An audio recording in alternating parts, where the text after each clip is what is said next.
I'd like to call to order this November 10th Giles School Board work session.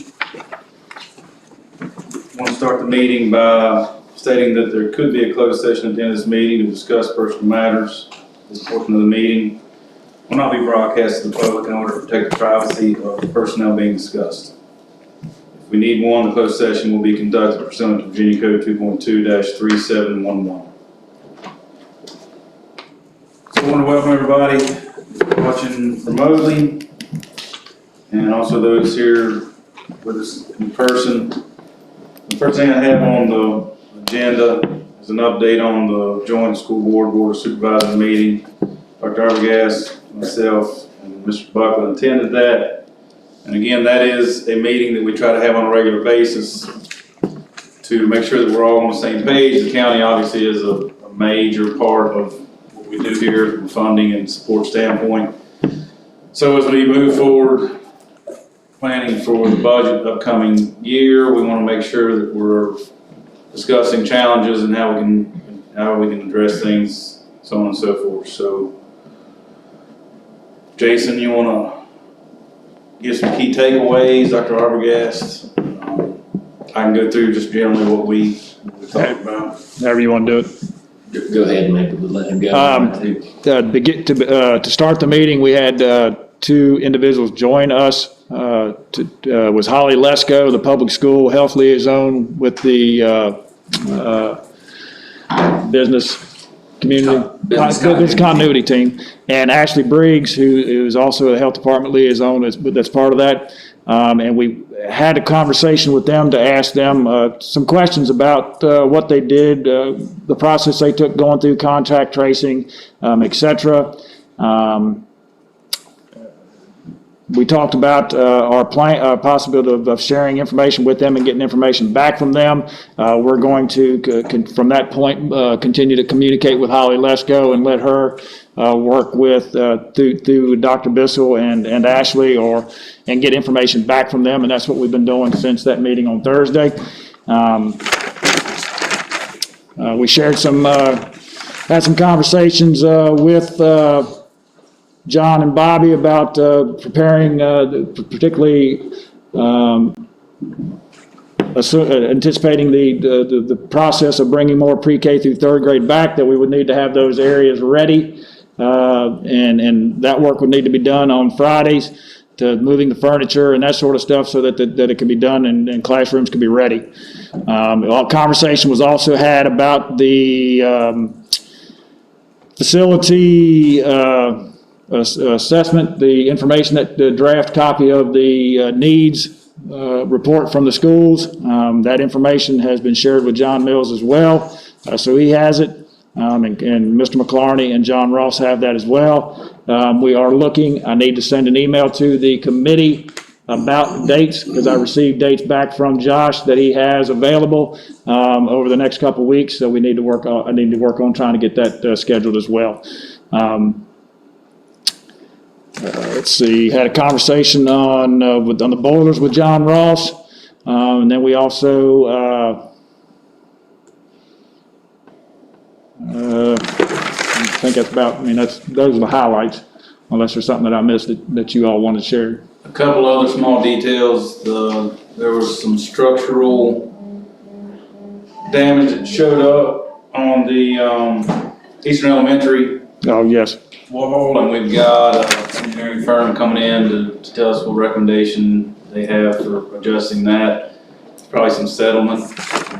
I think they're attributing it to the tremors from the earthquake a few years ago, but nothing, they don't think it's anything major. Nothing. Shouldn't shut the building down, but they're gonna recommend what they should do to fix that.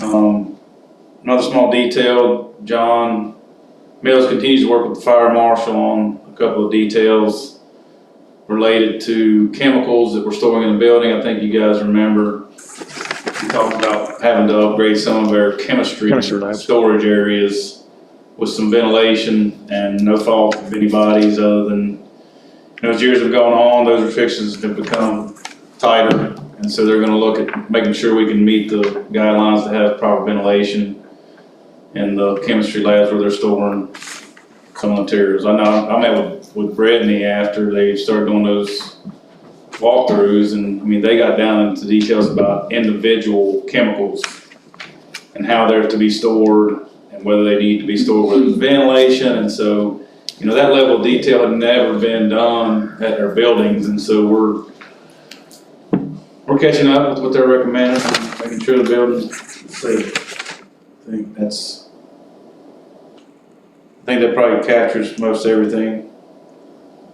Anybody got any questions? I know that discussion that we had with the health department was very telling, and my understanding, and basically, Dr. Arbogast, correct me if I'm wrong, Holly Lesko is supposed to be our liaison and our direct contact to Dr. Bissell and Mr. Deese. So what they're trying to do is, if Jesse or one of our principals or Dr. Arbogast, we need something pretty quick, instead of getting in line on Dr. Bissell's voicemail, which I imagine stays pretty deep, got somebody that maybe can hit the bat line button and get us some information pretty quick. And she's been very responsive since last Thursday. Put Jesse in contact with her. I know Jesse's spoken with her. She's also communicated with Ms. Mustaine several times as well. I've also spoken with Holly about scheduling time for her to join us on next Monday during our ADM meeting with our administrators, just to introduce her to our administrators so they see her and they can have a conversation as well. Perfect. We get 1/5 of her time, we're paying 1/5 of that, the county is, so she's working with all the other school districts that are in the business continuity team and the task force. I think the most telling takeaway from those two, directly from Virginia Department of Health staff, or at least Ashley, probably direct VH staff member, both of them with confidence said, all of the districts that we are involved with, we are not seeing student-to-student transmission. Or staff to student or student to staff transmission. Correct. That is not happening, not just in our building, but on this entire area. That is not where it's spreading. So we're trying to be a little clearer in our messaging and our reporting to keep fear and, I guess, misinformation being spread in the community. The teachers, the plans that our administrators have put together to this point, it's done its job. We're not spreading it in the building. So I don't know, maybe the public will start understanding that as adults, we're probably more responsible for the success of keeping our kids in school than what's in the building, because we have a structure in the building and they are going to wear their masks. But when the outbreaks from outside start filling up the hospitals and things like that, that's when people get nervous, and that's when, you know, it's not like these sports programs where we can keep them in the bubble and we can test all our teachers and kids and keep them in like one, wherever they are. The basketball group went to Disney World and they stayed in that little world. That's not the world we live in. So just want to reiterate, the plans are keeping the students, teachers safe, and following guidelines inside. So Yeah, I agree with that, Mr. Steele. It's a shame that the people that probably barking the most are causing the most, upstir or questioning are probably the ones who are not following the guidelines themselves. And they're wondering why, unless they do it out in the public, help us with this epidemic, it's not gonna get better. And our schools have done wonderful. Everybody in the staff, administrators, everybody, custodians, it's unbelievable. But if the public don't jump in and do their part, it's a losing battle. It'll never get better, I'm afraid. And I hope they can see that, because it's affecting their schools. any other questions from other board members about the conversation we had? County is very pleased with what we're doing, and I think overall receiving well, how we're putting plans together, Same, yes. thinking forward on how to get kids back in the building long-term, so we'll keep that line of communication open. I cannot thank them enough for the amount of funding that they have provided to us out of their CARES Act bucket. I mean, they have jumped at every opportunity they can to cover costs that would allow us to keep our money freed up to do things that their CARES Act money cannot. And so truly a team effort, and we truly appreciate them doing what they've done. All right, a couple other, and these are not in no particular order. I had Philip mentioned that he wanted to just maybe discuss briefly getting the hunter safety education classes going again. Philip, I'll turn that over to you if you want to just overview that. Yeah, I was approached by Mr. Benson, retired game warden.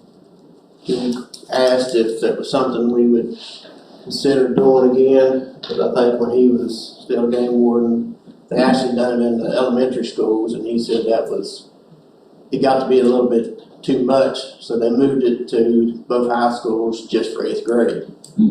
And I don't know for whatever reason why we stopped doing that, but he wanted to know if we could get that started again. I said, well, I said, if you will check with the game wardens now and see if they're interested in doing it, I said, I will check and see if we can maybe get something going back again for the 8th graders at both high schools as far as getting their hunter education courses. Because it is hard to get anymore. It's a pain to try to get your kids, that course. You can do it online, but most of them won't do it. And, hands-on is better than, my opinion, doing stuff online anyhow. So, and I told him I would check on it, and that's where that come from. Yeah, that's a good idea. And I know this is a community that does a lot of that. And if the parents aren't teaching them something about safety, then they're not learning it. And he said, didn't mean to interrupt you, but he said, as far as the guns, he said, they're not real guns anymore. They're replicas. It looks like a gun, but as far as firing or anything like that, it's not. They don't, so. What would that look like, Dr. I guess we'd have somebody maybe have to sponsor that at each high school. It would have to be part of a class. I don't know, you have to figure out what class that would be part of. But you'd have to be comfortable having somebody from the community coming in, because right now into the schools. Because right now we don't have many people coming into the schools under the current circumstances. What's the board's pleasure? You want to have Dr. Argus reach out to the principals and see if there's any interest from any teachers in doing that? Is that? I think they were doing it in gym class. And that would be my assumption would have to be done during their 8th grade PE, during the PE classes when they would do it. That's what was my assumption. So one of the game wardens would teach that. Yeah, and he didn't say. He might even be willing to go back and teach. I don't know. He didn't say he would, but. We wouldn't even need a teacher. We just need. You would just need to have the kids in the class at the time. Okay. The 8th grade class. Yeah, the game wardens are they're going to be the ones. Our teacher would not teach it. Our teacher would be there supervising the kids to make sure they're listening to whomever. Yeah, Do you know how long that course is? I think he said I don't remember. about a week, maybe. I would have thought it was probably. Okay, so it would be. Yeah. Good. In this day and age, you're probably gonna have to have an opt-out too, some folks. Yeah. Unfortunately, the world we live in now. Sign up for it, you don't want it, right? So they would have to have an alternate. Well, I think that Class if they even want when we to. were going to school, Yeah, if you didn't want to. you signed up for it if you wanted to take it. If you didn't, you just went to regular gym class. PE. Yeah, you did went to the gym So if class. you didn't take it, you'd just be in PE class normal. Okay. So we want to have Dr. Argus reach out to the principals and see if that's something they'd be interested in. It's just 8th grade, right, Phil? Yeah. Okay. Good. Yeah, because that's about the age that you have to start having a hunter safety course to actually hunt anyhow, so. There's a lot more to it than people think. Oh, yeah. I grew up around guns my whole childhood, and Dad never really had that, like, focused in, and we had to have a class, and we all went to Radford and took it together. Some of it scared the crap out of me, because it was, pretty informational. I'll check with the high school principals and see if we'll get a conversation started. Thank you. Yeah, thanks. Next thing I've got, and I don't think we asked for anything super specific, like our guest. Again, CARES Act and CRF funding, we've got running out of time on the CRF piece. We're running out of time on the CRF piece, that's correct, because it has to be spent by December 30th. We are not allowed to obligate that through a contract and then bleed it in later. No, everything I am being told, every question I've been asked, that I've asked, I am told, it has, whatever we do, we have to receive it and paid for by December 30th. Can we, something I've read, that if an employee's devoting 51% of their time to COVID response, that we may be able to reimburse salaries for that?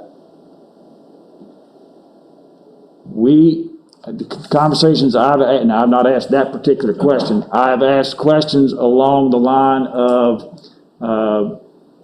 what we've talked about before, about the stipends or that sort of stuff, and have been told that temporary additional pay from the CRF fund to teachers who are being required to instruct in 3 different ways, because our teachers currently are being required. They're doing hybrid, in-person, and virtual. The full time, and they're having to do all the mitigation factors. They've got to wear the mask, they've got to do the cleaning in the classroom, and they're responsible for all that. I've been told that would probably meet the definition of doing a stipend, hazard pay, whatever you would like to call it. All right. I think, if we could check on it, because I think we've still got these plans to come in. They're going to have some costs that we're going to have to incur before the end of the year. We've got some decisions to make, and that's a very good point you brought up about that.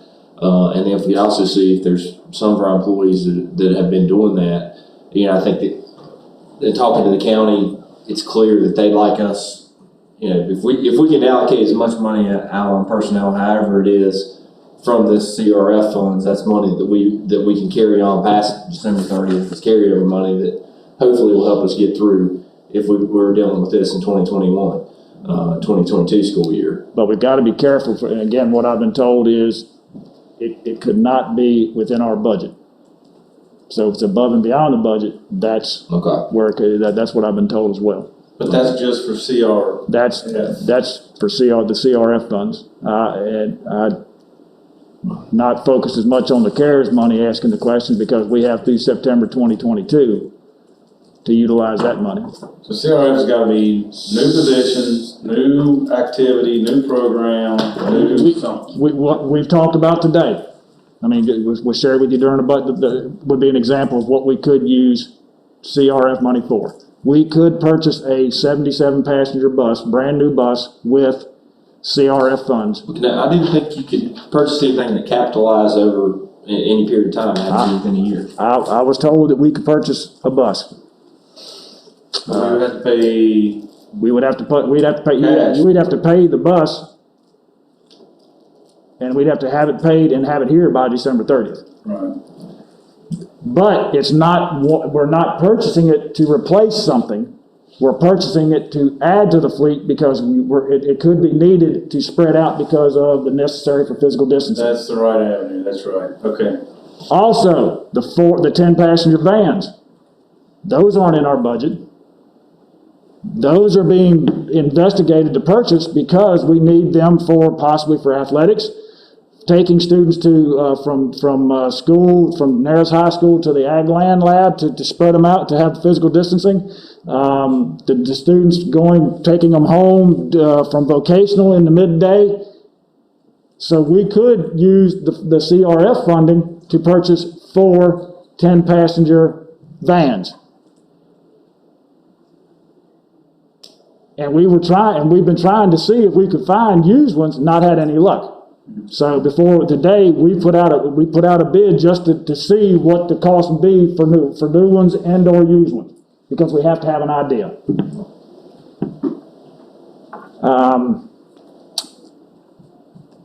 Let's see, what other examples of?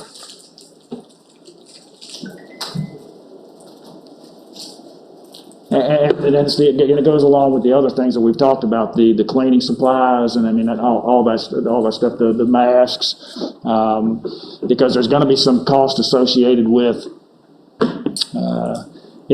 starting athletics, because you're gonna have to have, dispensers, hand sanitized dispensers that are motion operated instead of the pumps, so that people aren't touching them.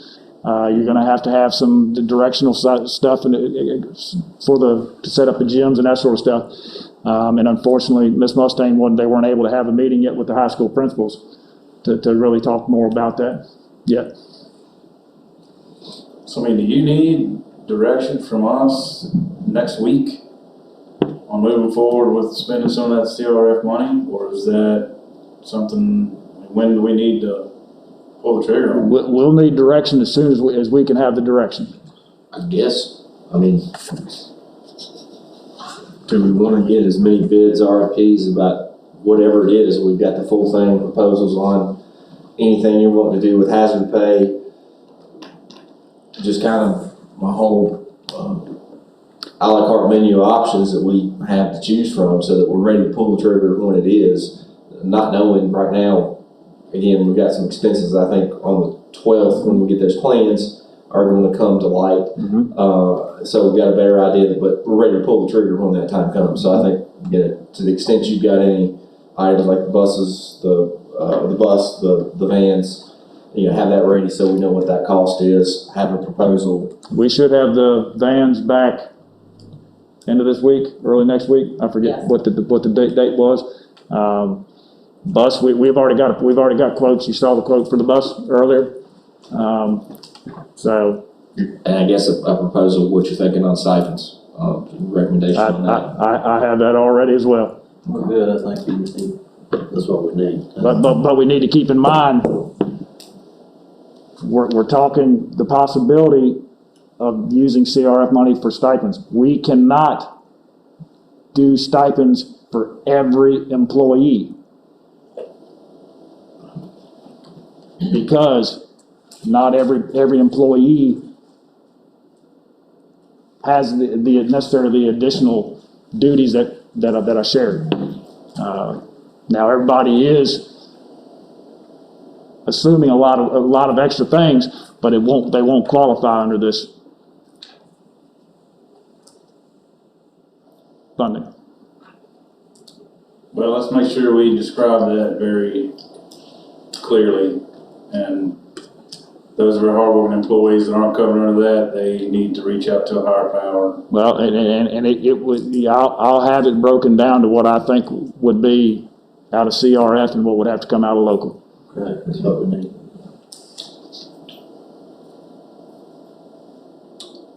So when do we? We can't afford to lose this money, it's. Yeah. Do we think we might have something to look at a little bit before the 17th meeting, Dr. Arbogast, or do we want to have a much more structured conversation about that list on the 17th? The next board meeting? If you want it sooner, you tell me you want it sooner, we'll work on getting it to you. So you can have at least review it before the 17th. I mean, I can work on trying to get it to you by Friday. It's a working document. Yeah. I think let's see the beginning frameworks of it and start understanding what we have on the list, knowing we gotta put some back for. Maybe as you get them, like the vans and the bus, you can send us, even if it's, just parts of it. Yeah. And stuff for athletics, if it's, hand sanitizing things, just maybe send us some of that. One more thing to your job, right? Some of. Sports things, the sports things will need to move on pretty quick too. Yeah, sports things will need to move done real quickly, because sports is supposed to start December 7th. So we'll have to move along and get some of that stuff taken care of. So you guys will put a list together of those things that we need. We have asked and they've already got them. Got it. Yeah. When do they actually start playing? Start practicing December the 5th or 7th. December 20th, 21st, 22nd, something like that. First basketball game. 22nd, something like that. So basketball, what else is in that? Basketball, girls, boys basketball, wrestling, swim and dive, I think is what's in the winter. Okay. With the mitigation strategies, they have, DHSL has required on how many basketballs and everything, so it's gonna cost a little bit to follow the guidelines that DHSL's put out, but they were very specific about them.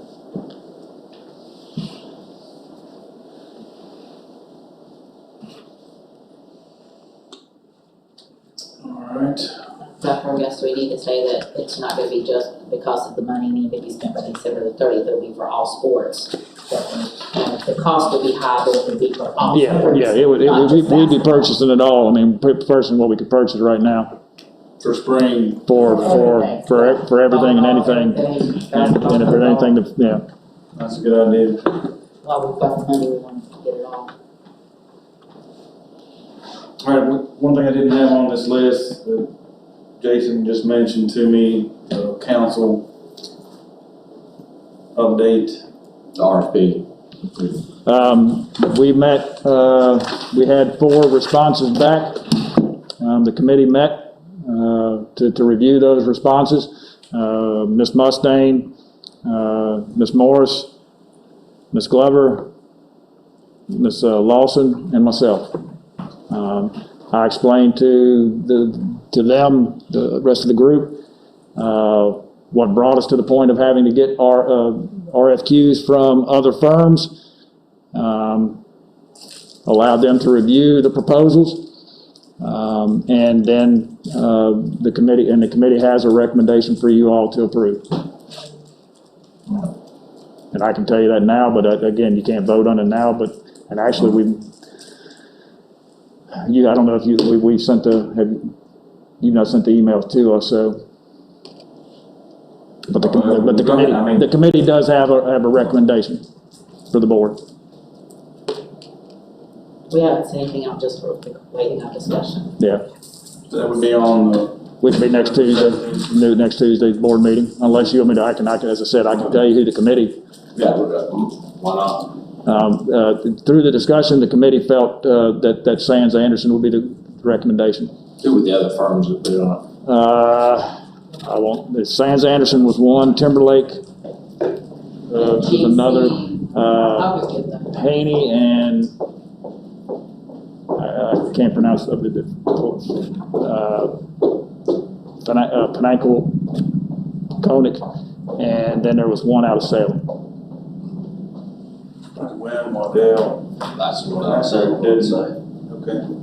She can, I don't remember the name of the one out of Salem.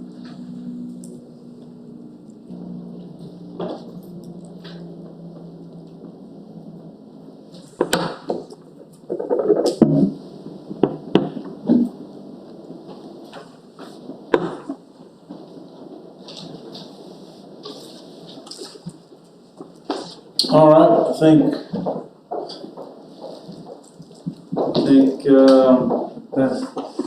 this time we're ready to talk about the. Let me tell you what the name of it is. There's just a note on it, but just.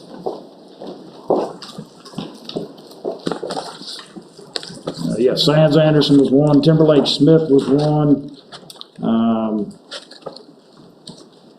Haney and Pinata Waterchip, and Gwen Waddle, Carolyn Lockwood. Can you circulate those to us? Just, I'm just curious. I mean, not here, but just send us a copy of it, scan it.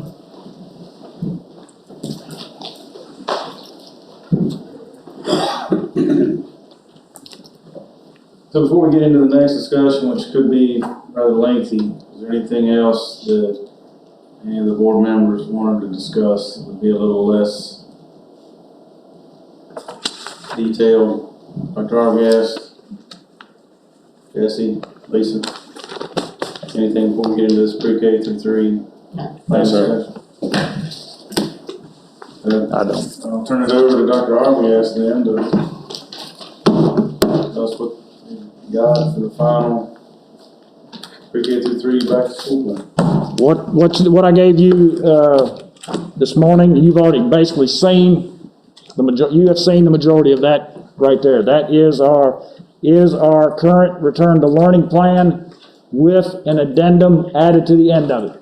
So I'm just gonna point out to you what we've done, so you know what we've done, because once we have the decision conversation today, whatever we decide, we're gonna need to submit something to DOE if changes are made, and this would be what we would submit. So you'll notice, unfortunately, I'm sorry I didn't print out in color for you all, but there's areas that are highlighted. Page 2, down at the bottom, under schools will, you'll see something that says, and you'll see this throughout the document, an asterisk, effective November 16th, 2020, please reference addendum number 1. We're gonna make sure that several areas throughout our current plan, we direct people to go to the addendum. We didn't change everything in the plan. We added an addendum to the back of it. Let's see, page 6, you'll see the same statement. Talks about us reevaluating our plan and health conditions at the 4-week mark. You'll see underneath that, effective November 16th, please reference addendum number 1. Page 7, you'll see the same thing at the bottom. Page 10, you will see the same statement under face coverings. What you also see under face coverings, we updated the CDC definition for close contact because that was changed October 21st, I believe, if that's the correct date. So the close contact, as defined by CDC guidelines on October 21st, etc., that has been updated based on the new CDC guidance, so as of that date. The last sentence you see at the bottom of that page that says, masked contact within 6-foot physical distance will not be considered close contact for our local health department when going through the procedure for contact tracing. That was added also. That's from them, right? After consultation, because everything you see here, I've shared it with Holly. Holly's reviewed it, made suggestions. We sent it back to them again.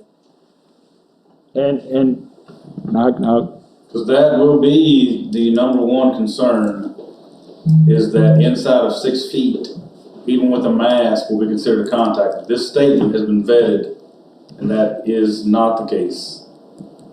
Mask inside of 6 feet, not closer than 3. Even if somebody has it, that means we're not gonna have a mass quarantining of our classrooms. No, not for Holly. Okay. I did confirm that this morning with her. that will be a major, And That's gonna be that it. statement was copied directly to Holly along with this document, and she did say that those are good adjustments that she feels. So, going to the next page, page 11, you'll see the similar statement under school buses, effective November 16th. Please reference addendum 1. Physical distancing. Sorry, I should have given you a copy. Okay. Physical distancing, under that section, the close contact definition was updated per the October 21st CDC changes, and the statement I just shared with you about mass contact, that was added there as well. Under meals, effective November 16th, please reference addendum 1.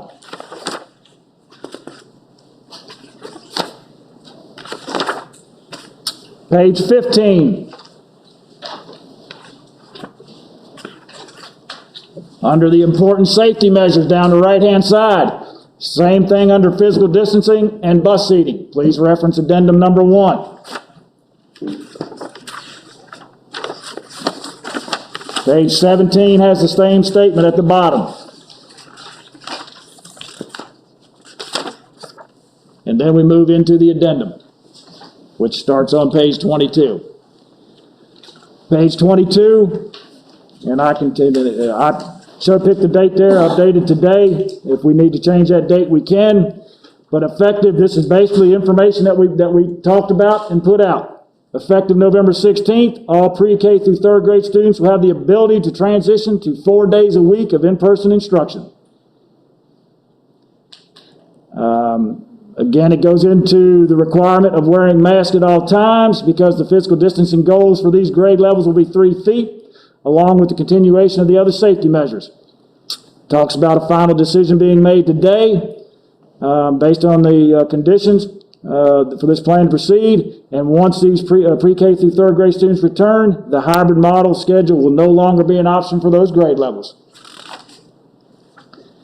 Goes to the next paragraph, talks about the request and the requirement for parents to make a decision. We realize the angst, I guess, that decision caused, but it was important information for the administrators to have because they needed to have an accurate student count for those students that were going to come back in person so they can ensure the minimum 3 feet physical distancing and try to come up and overcome any other logistical issues. So let me ask you a question about that. The plans that they have put together for distancing and cafeterias for pre-K through 3, did they use a number that assumed all would come back to make that plan work? Or did they wait until they got the information that we received, which they haven't gotten that because I guess today's the deadline for making that decision? Are they going to use that number? The plan that they submitted to us anticipated students coming back. All of them. Yes. So Realizing that that's not going to happen. right. But I guess a lot of questions that I've gotten from the public are if we get into this and December's gone, January, whatever time we feel like there's a circulation of a vaccine, things are better, or the kids just flat out struggling and absolutely they're begging to let somebody back in the building. I think the biggest push we got was, are you really going to not reevaluate and give us a chance to get them back in the building? And their answer was always, we have to have a starting point. So I think the biggest anxiety in the community is, this was kind of a decision they had to make right now, and we don't even know the future of what is coming down the pipe. Yeah, we can't predict the future, but we need the administrators. We needed the numbers to know how many were going to come back, so they could make the plans. Because going from in person to virtual, really in the big deal. Mm-hmm. That's not the issue when it comes to the class setup. The issue is if they're committed to go on virtual and then they want to come back and they've already got the classes set up. How are you going to rearrange that to continue to maintain 3 foot physical distancing? But if they are That's the issue. plan, assuming that all of them were going to be back, then it shouldn't be a change. It's Right? It's going to be challenging in some areas. At some point, the teachers, wanted to, I don't think anyone's gonna say that this child needs to come back and no one's gonna let them in. But we had to have a number, and we had to have a starting point so the administrators could get the number to you to say, I can fit X amount of children in this room. Mm-hmm. And they were just basically, letting the parents know there was an importance of, we need a number. Like, we have never, every day there's a child that needs to come back 4 days a week and we are accommodating that child. And we would never refuse anybody to come back if they needed to come back. We just needed a plan. Yeah, we just needed a plan. But everyone understood how it came across and everything but yeah, we've been flexible. The administrators and teachers have been great, and they've been really flexible on what they want to do. So, thank you. It was just hard for us to put that in writing Right, without it being construed. Yes. right. Oh, yeah, and we realize That's that. an easy way out to say, well, I'm not gonna give a true answer now because Right. they said they're gonna relook at stuff. Yeah. But we were darned if we do, darned if we didn't on We that gotta one. have that plan. I think what the public needs to hear from us is that their number one priority is teaching kids. So if we find out that somebody in the community is going to be better off coming back into the building, then we're gonna do everything we can to make sure that kid gets a chance. I don't know any other way to say it.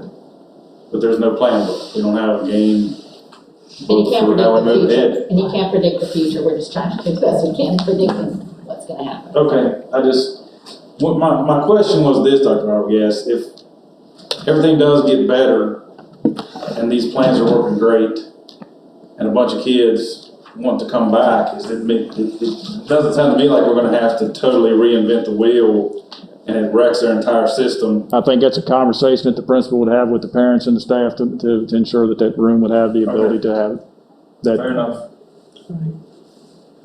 And every school's gonna have to be different. Every school's, and that's, We can't make our decision right here and say, do a blanket over every school, cause we don't know. And that's why, Every class. and that's why this is not per school, because we'd have to add, you saw what it was that we shared with you earlier, before, about how in-depth it was, because each school is gonna be different. Each school is gonna approach the cafeteria a little bit different. Where they're gonna put the tables and this and that. So that's, Okay. students in 4th through 12th grades, they'll continue under the current hybrid instruction model. A students Monday, Wednesday, B students Tuesday, Thursday, and virtual instruction on the other days until a decision is made to begin transitioning more grade levels back. Cafeterias, in order to maintain 6 foot physical distancing, when students are eating lunch, different areas within the school may be utilized to eat lunch. So they're going to use the cafeteria. They may, they needed some tables. They may eat in the hallway. They may eat in the classroom. They're going to spread the kids out to make sure that they have 6 foot physical distancing while they're eating. And those areas will be cleaned after each use in the cafeteria and those tables. Arrival, dismissal, and transportation. The instructional day will change. It will change to 8:30 to 2:30 for all students in the elementary middle schools. Doors will open at 8 for drop-off and bus arrivals, and the day will end at 2:30. Parents will be, pickup will begin at 2:30, and then once that's done, buses will be loaded for the remaining students. In addition, that means buses will return to their traditional routes from previous years. They'll operate their complete routes each day in order to pick up students for attendance. With the addition of more in-person instruction, you're going to have the possibility of having more kids on the bus. So they will continue to be required to wear their masks, and they will continue to have their temperatures checked as they're currently doing. Traditional routes will be posted on the webpage, school board webpage, beginning yesterday. I believe we held off to have this conversation to today to make sure things are moving forward, and we'll get those posted today. And you see a diagram there of the bus on how the bus will be loaded. If you look there, again, masks will be worn at all times. The bus will start loading from the back to the front. You'll go all X's first. So it'll go the back, whatever side you want to start on. Go on the right, and they'll fill in from the back forward, up against the windows, all the way forward. Then you'll go start loading the O's from the back to the front after alternating seats. Keep in mind that if you have siblings from the same family, they'll be able to sit in the same seat together just as they currently are now. So that'll adjust that diagram a little bit, but that gives you an idea.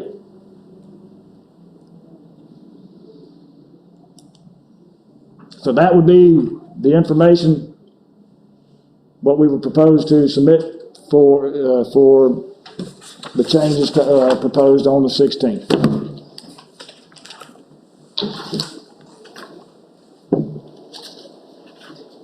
Dr. Arbogast, we've told the drivers that, it's hard, the administrators have done a great job of trying to find out who's coming, but it's really difficult to know exactly who's gonna be riding the bus, so it might take us one day or two to make sure that we're doing everything we can. We may have an overload on the bus, but we want to have 2 days just to see if we need to run a van or to do something for the mitigation strategies. I don't think anybody's listening to me. I'm sorry.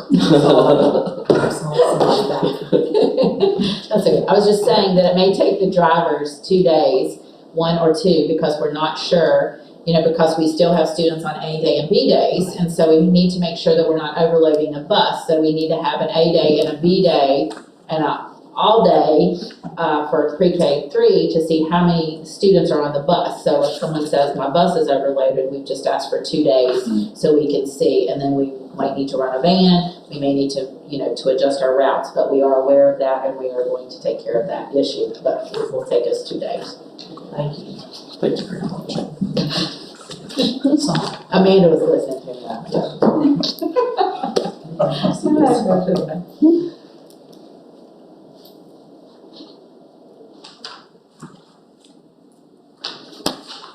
So I think I like the framework of this, Dr. RBS, because my understanding is your decision to just add an addendum. That will allow us to tack on future addendums for 47 And that would be the plan, because you'll see on the front, you're gonna see, this original document was revised August 3rd. It is now gonna have a revision date of November 16th. And if we revise it again, we'll put another one underneath that, double asterisk, revised as of whatever date. So we will continue to track to know when it's been revised and what the revisions have been. That's good.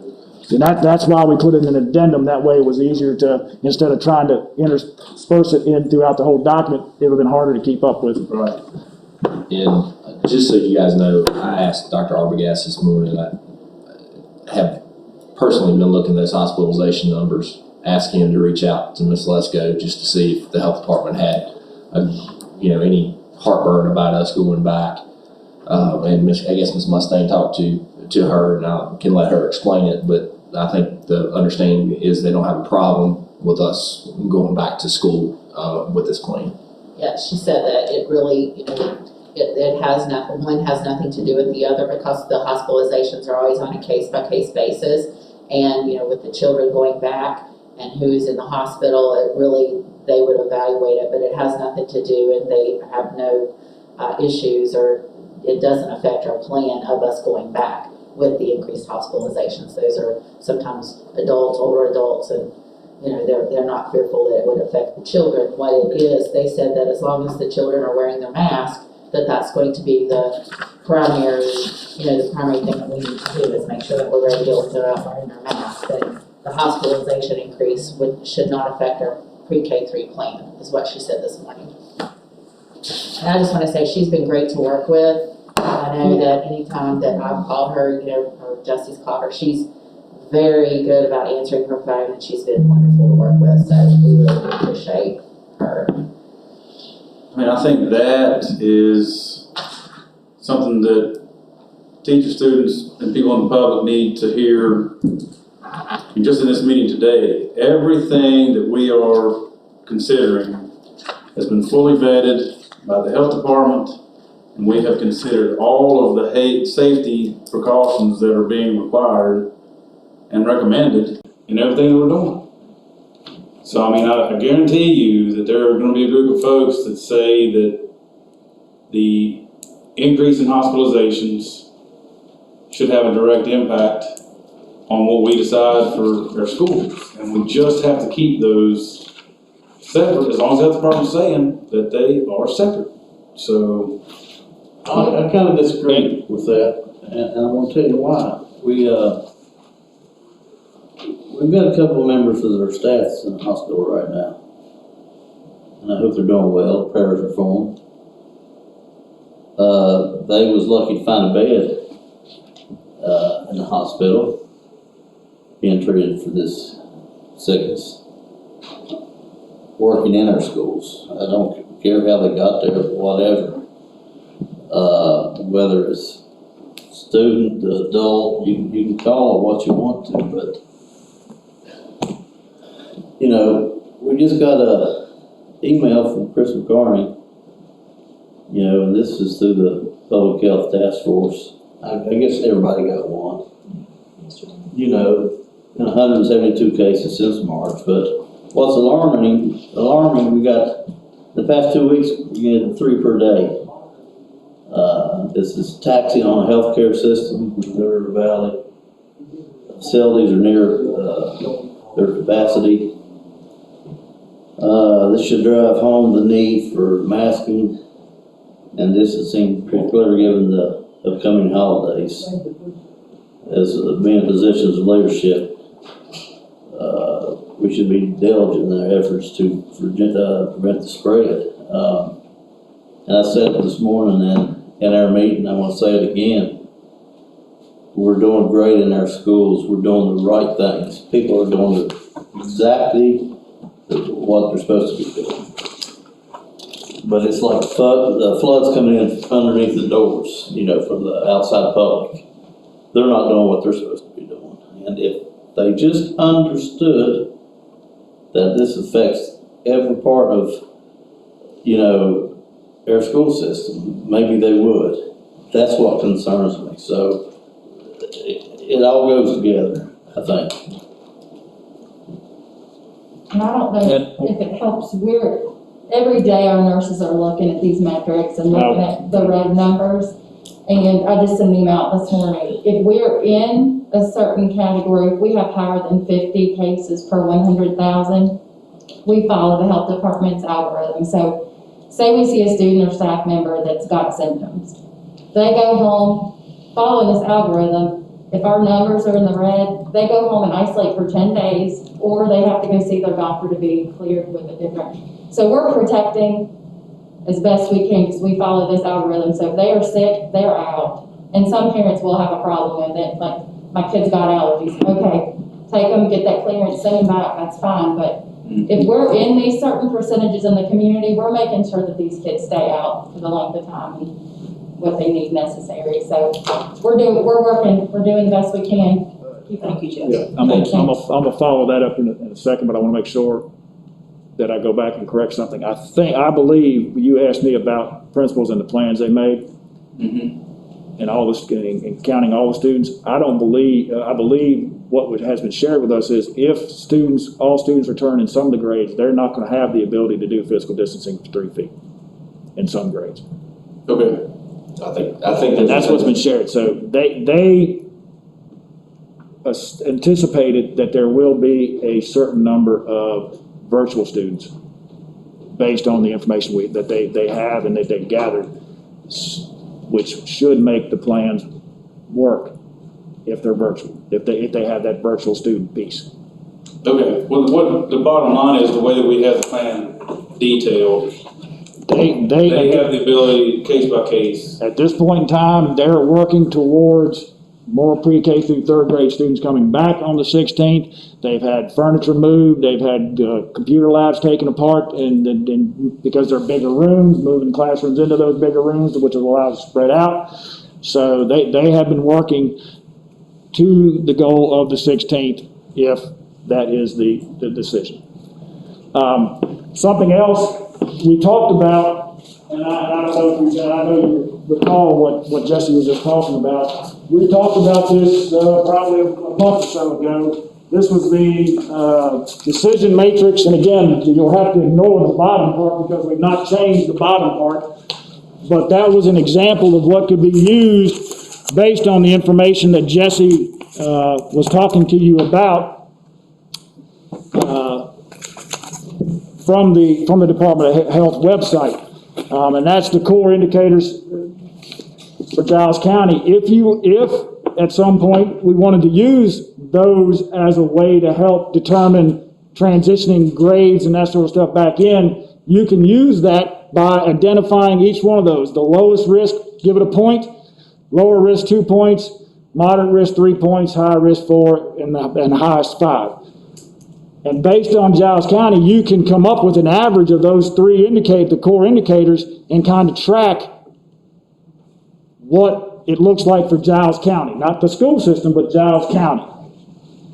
And I mean, and if you want to see it, I have been tracking it as information. You can see what it looks like going from the first day that this information was posted, and that's using data from every Monday. I didn't do it every day. I picked a day during the week, every Monday. So it's every Monday of each week. And you see what it looks like for Giles County. And this is how we decide whether we isolate a kid at home that just has symptoms, like 2 symptoms out of the list of symptoms. And if we were in the green, we wouldn't keep those kids out for a 10-day isolation. This was this Monday.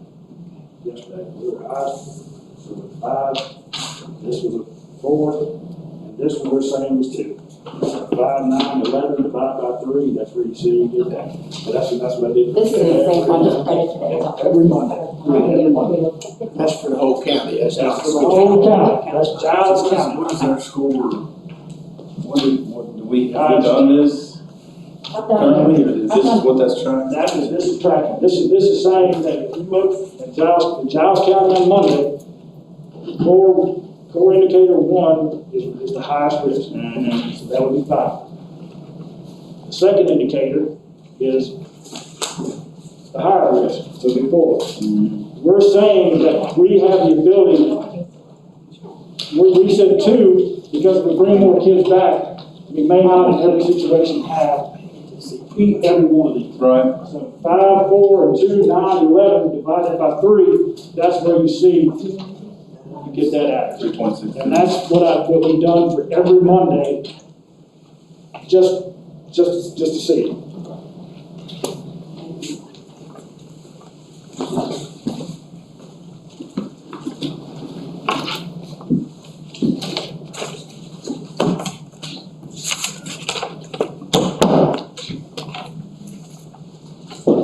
But again, that is for Giles County as a whole. That's not, there's no way to parcel out the school system. This is like community transmission. That's all community, that's all the community. So, again, that's just informational. Thank you. Thanks, sir. Now, I hope coming into the day, the board, we talked about the 16th, making a final decision. I hope we look at these numbers rising and we can move it back till at least after Thanksgiving till the 30th and see if they're still rising. I myself spoke to 3 physicians over the weekend who don't have kids in the system. I spoke to my own family physician on Thursday. They recommended not bringing the kids full-time right now. And I'll be honest, they said they wasn't really worried about the kids themselves. That's not their concern, they said. But they hit the nail on the head about the other concerns of who it affects. These are trusted and well thought of doctors in our community. We've had emails from our nurses, that works with our kids stating the same thing, and I hope this board looks at that and has an open mind today before a final decision is made. We owe that to everybody in this community. I think,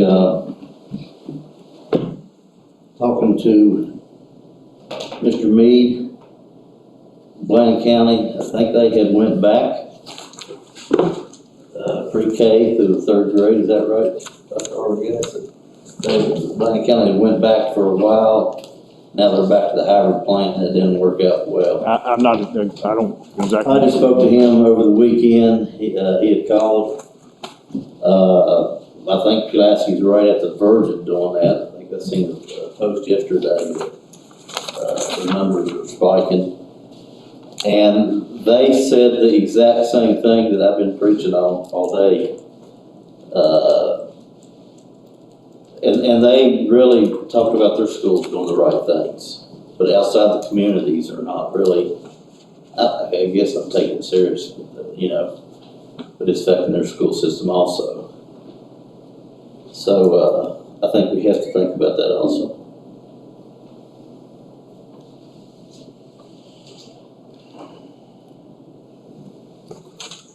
Okay. So what's the pleasure of the board, I think? Just remember, you can't vote and approve anything today. You can get a consensus, Correct, but I think and we need that you consensus. need something. Yes, we need that We'll consensus. determine if that's the direction that we're going. Does any of the board members have any more questions to ask of Jesse, Lisa, Dr. Arbogast before we discuss what that consensus might be? Jesse, have you spoke to your nurses and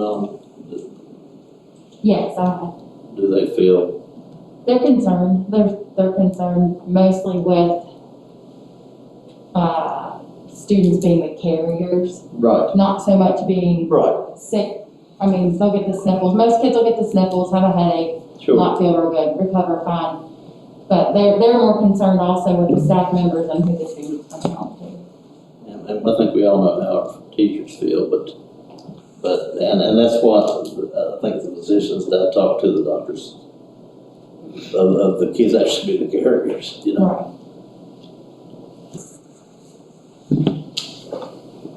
I like this decision matrix because it gives you a little flexibility. That's the main reason I like the matrix, because you can say, hey, we're good, we're in the green, we're in the yellow, head to school.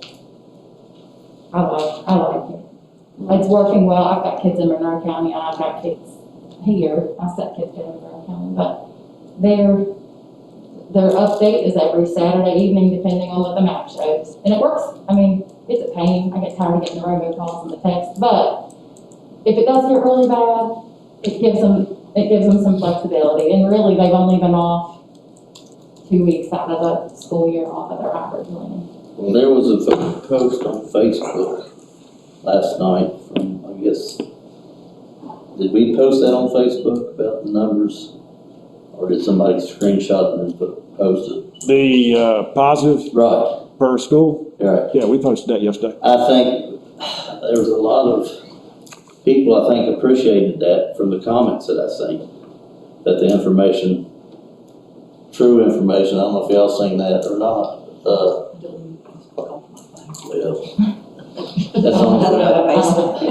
that's the only way to keep up with my kids. Well, I can get on it, I just have to go. But there was a lot of comments, you know, thank you, school system, for looking at these numbers. And, wow, I didn't know that was happening there.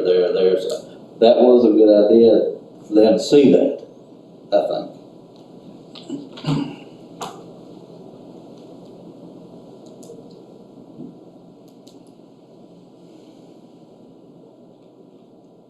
Okay. Nothing easy about this discussion. I know we got a lot of people actually in the community, not just parents, but teachers, everybody across the board impacted every day by this pandemic. So we've asked staff to provide all the facts and a plan that they think is most doable. They've had it reviewed by the health department on every level. Even most recently, Ms. Mustaine asked, based on the current situation in the public, are you still okay with us sending them back? And as of right now, that answer is yes. So we've got all systems green from the health department. But this is our community, and these are our kids, so we make that final call.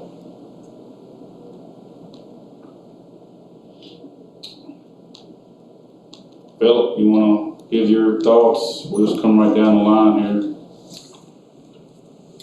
Well, it's my opinion is if the health department is okay with what we're doing and saying it's good to go, I think we should do it. Les? I feel the same way, that we've done this. I think our administrators have done a great job with this and getting ready, and I have actually had several teachers who are ready to go back. You know, so I know we have some that's not, but I also think we do have a lot that are. And I'm ready to get our little ones back in the building, so I'm good with November 16th. Mark? Absolutely not. I think this decision was made back a few weeks ago. We could have had 100,000 cases here. Y'all send them back. I think we'll be shutting down before you know it. You're gonna regret this decision, and I think we're being negligent at what we're trying to do here. I think we're trying to please other people, and I'm ashamed. I better not say anything else. Yes. Well, I've been watching these numbers. I told you guys when we talked about this, there's a lot of factors that go into it. And, you know, it did trouble me. I got the same email that Mr. Wilburn did. That's why I asked Dr. Arbogast to got Mr. Mustang and talk to Holly Lesko and to run that by the health department, because that is concerning in our resources. But I just keep going back to, we need to get our kids in the building. They're falling behind, especially these young kids. I also go back and I feel a lot better. I think last week, the situation where we had to close one of our schools that's on a hybrid schedule shook me, because frankly, the hybrid schedule was, or the hybrid plan is to try to keep social distancing so that stuff doesn't happen. But I was still comforted last week after we had that decision to shut down, and talking to the folks at the health department who had investigated that. And what they're saying is, throughout the Commonwealth, we're not seeing transmission from student to student, student to staff, or staff to student. And I think that's where it comes down for me, that I think we can do this. We follow the guidelines, we can do it safely, so I say yes. And I think that, to build on what Melissa said, the staff has done a great job. Going through this plan, and we've reached out to each school building. They've done the math. They have done a great job themselves, getting ready for the kids to come back in.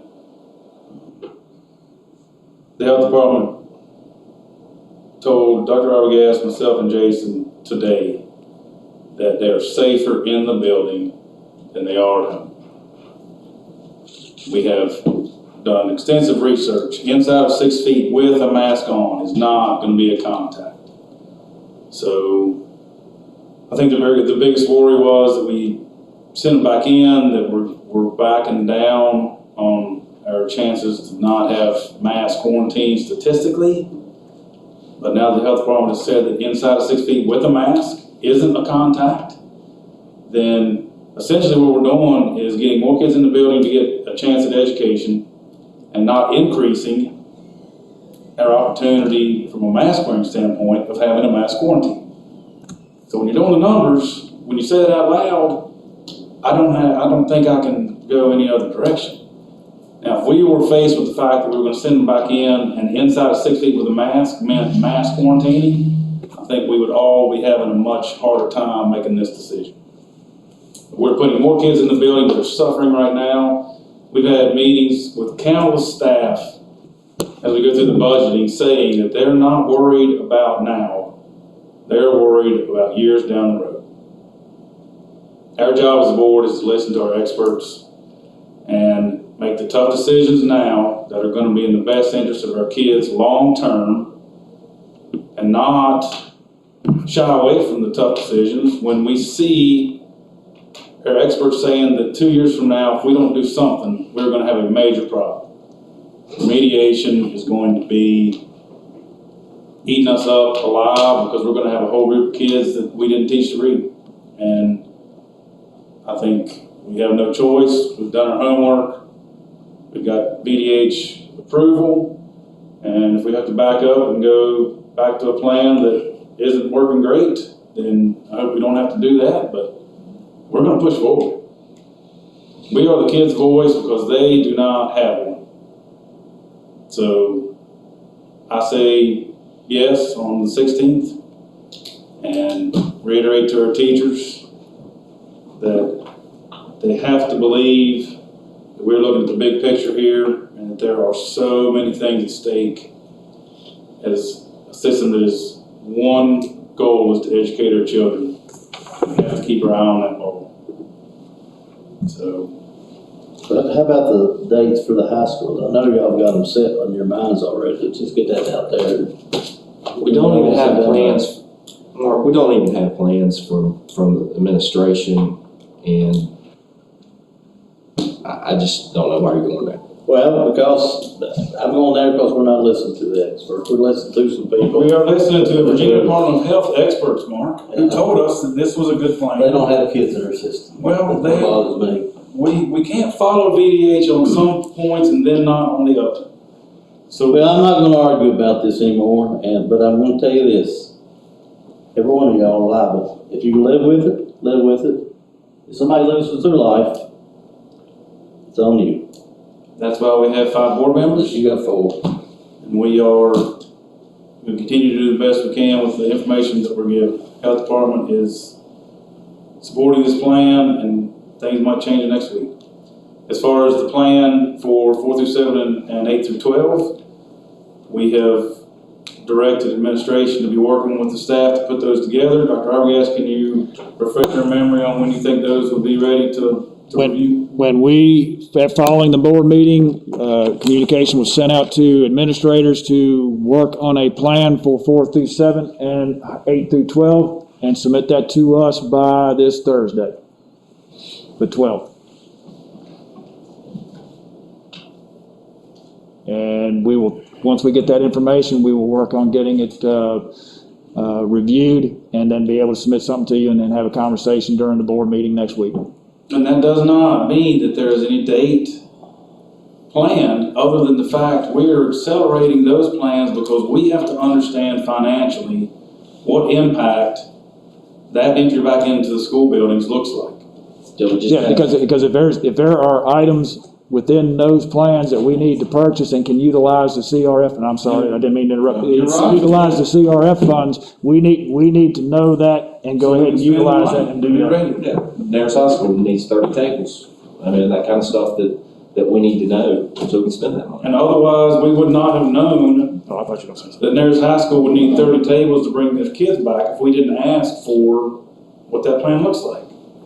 So we have not predetermined anything other than we have to be financially responsible and spend this money that the government has given us as efficiently as we can. Shame on us if we find out after all of the cold weather and flu, whatever that brings, and we're like, okay, time for 4 through 7 and 8 through 12 to go back. Well, gosh, you guys should have spent $100,000 on stuff we need, and now we can't do it. Not this board. We're not doing it. So that is all I have on the agenda. Are other board members interested in talking about anything else? And is there any need for a closed session to talk about personnel matters? Dr. Arbogast, Ms. Mustaine, Jesse, you don't have anything else? Thank you so much. Thank you all. You guys have done a wonderful job, and nothing's easy, but I feel like you really put together a good plan right there and everything that we asked for. So, can I entertain a motion to Move to adjourn. adjourn? Second. Motion second, any further discussion? We're adjourned.